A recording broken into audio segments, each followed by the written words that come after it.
அன்னை ஆசியா அம்மையார் ஃபிரௌனுடைய மனைவி மூசா அலைஹிஸ்ஸலாத்தை கொண்டு ஈமான் கொண்டவர்கள்.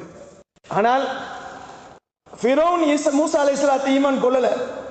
இந்த ஃபிரௌனுடைய மனைவி ஆசியா அம்மையார் என்ன செய்தார்கள் என்று சொன்னால், ஃபிரௌன் என்ன செய்தான்?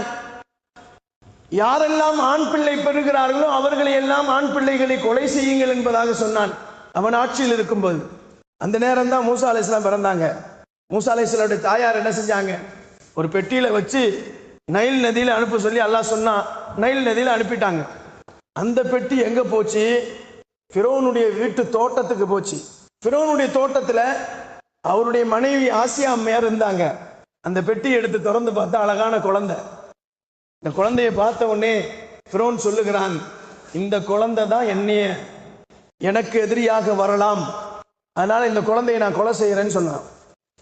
அப்ப அந்த அம்மா சொல்லுது, அந்த அம்மா குழந்தை இல்லை, அந்த அம்மா சொல்லுது, அல்லாஹ் குர்ஆன்ல சொல்லுகிற அந்த வார்த்தைகளை, அழகான வார்த்தை அந்த அம்மா சொல்லுது, குர்ரத்த ஐனிலி வளக்க, இந்த குழந்தை பார்ப்பதுக்கு அழகா இருக்கு, அது எனக்கும் கண்குளிர்ச்சியா இருக்கும், உனக்கும் கண்குளிர்ச்சியா இருக்கும், நல்ல வார்த்தையை சொல்லுச்சு.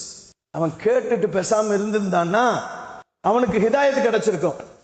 அவன் என்ன சொன்னான் தெரியுங்களா? ஃபிரௌனு அழகான வார்த்தையை சொன்னான். அவனும் ஆசியா அம்மையாரை பார்த்து சொன்னான், லக்க நஅமுன், உனக்கு வேணா இருக்கலாம் கண்குளிர்ச்சியா, லா ஹாஜத்தலி, எனக்கு தேவையில்லைன்ட்டாங்க.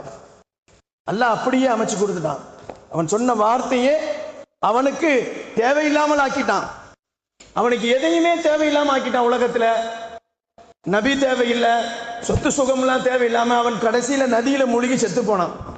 அந்த அம்மையார் இன்னொரு இடத்துல அழகான சொல்லுவார்கள், எப்படின்னு சொன்னா, ஃபிரௌனுடைய தொல்லை தாங்க முடியாம அவங்க அல்லாஹ்ட்ட பேசுவாங்க. என்ன பேசுவாங்கன்னு சொன்னா,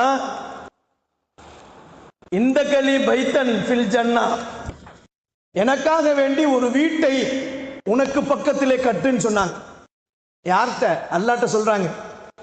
அம்மையார் ஆசியா அம்மையார் சொல்றாங்க, யா அல்லாஹ், எனக்கு இந்த ஃபிரௌனை விட்டு பாதுகாத்து சொர்க்கத்துல எனக்கு ஒரு வீட்டை உனக்கு பக்கத்துல கட்டுனாங்க. இந்த பைத்தன் ஃபில் ஜன்னா, சொர்க்கத்திலே உனக்கு பக்கத்துல கட்டுன்னு சொன்னாங்க. கண்ணியமானவர்களே, அல்லாஹ்வின் நல்லடியார்களே, அரபி பழமொழியில் ஒன்று சொல்லுவாங்க, அல் ஜாரு கபுல தார் என்று சொன்னாங்க. வீடு கட்டுறதுக்கு முன்னாடி முதல்ல நாம் என்ன செய்யணும்னா, பக்கத்து வீட்டை பார்க்கணுமா. பக்கத்து வீட்டு பார்த்தாதான், பக்கத்து வீடு நல்லா இருந்தால் நாமும் நல்லா இருப்போம். நாம பக்கத்து வீட்டுக்கு போய் ஒருத்தவங்களும் நாம நல்லா இருந்தா அவங்களும் நல்லா இருப்பாங்க.